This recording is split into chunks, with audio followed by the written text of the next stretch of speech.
जब the alchemist का प्रकाशन 1988 में मेरे अपने देश ब्राज़ील में हुआ था तो इसकी ओर किसी का ध्यान नहीं गया था।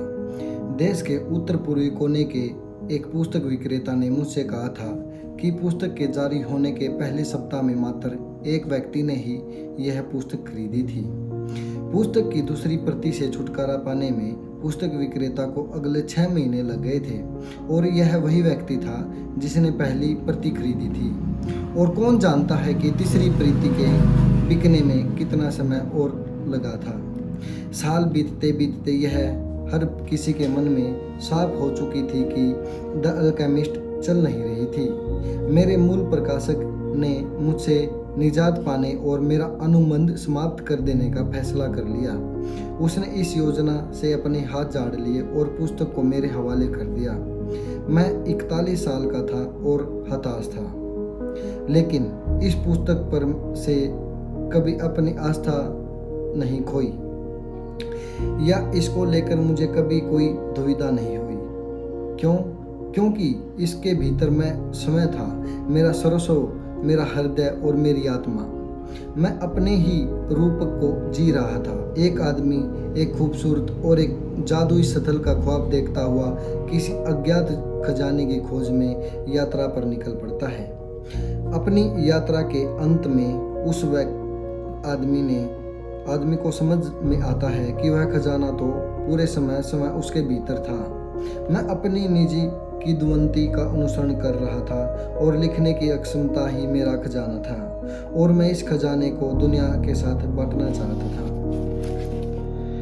जैसा कि मैंने द अल्केमिस्ट में लिखा है, जब आप किसी चीज़ की आकांक्षा करते हैं तो सारा संसार गुपचुप ढंग से आपकी मदद करता है।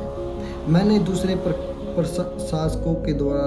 प्रकाशकों के दरवाजे खटखटाने शुरू कर दिए। एक दरवाज़ा खुला और उसकी ओर खड़े प्रकाशक ने मुझ में और मेरी पुस्तक में विश्वास जताया और वह द अल्केमिस्ट को एक और मौका देने पर राजी हुआ। धीरे धीरे एक जबान से दूसरी जबान तक खबर फैलती गई और अनंततः पुस्तक बिकने लगी। 3000, फिर 6000, 10,000, एक करके धीरे धीरे पूरे साल भर के भीतर उसकी बिक्री बढ़ती गई।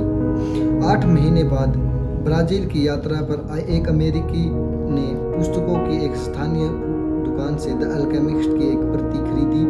वह इस पुस्तक का अनुवाद करना चाहता था और उसके लिए अमेरिका में कोई प्रकाशक ढूंढने में मेरी मदद करना चाहता था।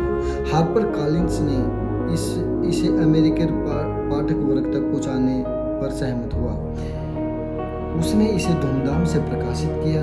न्यूयॉर्क टाइम्स और प्रभावशाली पत्रिकाओं में विज्ञापन, रेडियो और टेलीविज़न पर इंटरव्यू।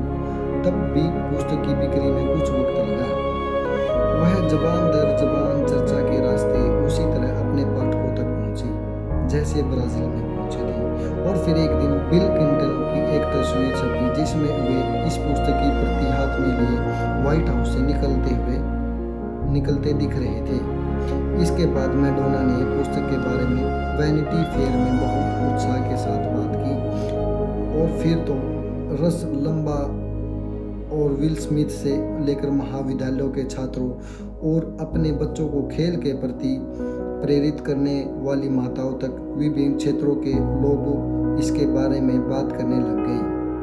द अल्केमिस्ट एक समृद्ध, स्फूर्त और जीती जागती घटना बन गई। पुस्तक न्यूयॉर्क टाइम्स की सर्वाधिक बिकने वाली पुस्तकों की फहरिस्त में शामिल हो गई, जो किसी भी लेखक के लिए कीर्तिमान होता है, और वह इस फहरिस्त में 400 से ज़्यादा सप्ताहों तक बनी रही। 80 से ज़्यादा भाषाओं में इसका अनुवाद हो चुका है। अब तक भाषाओं की इतनी बड़ी संख्या में किसी भी जीवित लेखक की किसी पुस्तक का अनुवाद नहीं हुआ है और इसकी गणना व्यापक तौर पर 20वीं सदी की 10 श्रेष्ठ पुस्तकों में होती है। लोग अभी भी मुझसे पूछते हैं कि क्या मैं जानता था कि अल्केमिस्ट को इतनी ज़बरदस्त कामयाबी मिलेगी। इसका जवाब है नहीं। मुझसे कोई अनुमान नहीं था, हो भी कैसे सकता था। जब मैं द अल्केमिस्ट लिखने बैठा था तो मैं सिर्फ इतना जानता था कि मैं अपनी आत्मा के बारे में लिखना चाहता हूँ। मैं अपना खजाना हासिल करने की खोज के बारे में लिखना चाहता था। मुझे जो पूर्व संकेत मिल रहे थे मैं उनका अनुसरण कर रहा था, क्योंकि मैं जानता था कि ये संकेत ईश्वर की वाणी होते हैं। हालांकि द अल्केमिस्ट कुछ साल पहले लिखी गई थी, तब भी यह अतीत की निशानी नहीं है।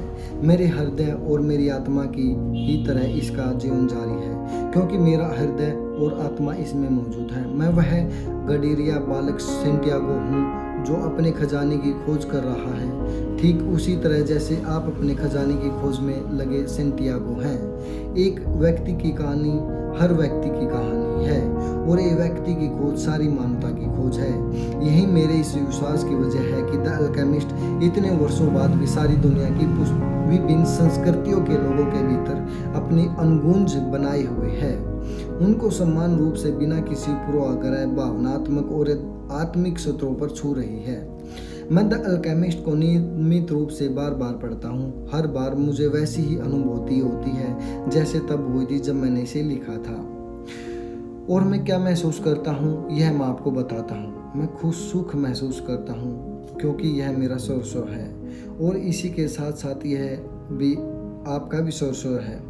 मैं इसलिए भी खुश महसूस करता हूँ क्योंकि मैं जानता हूँ कि मैं कभी भी अकेला नहीं पढ़ सकता।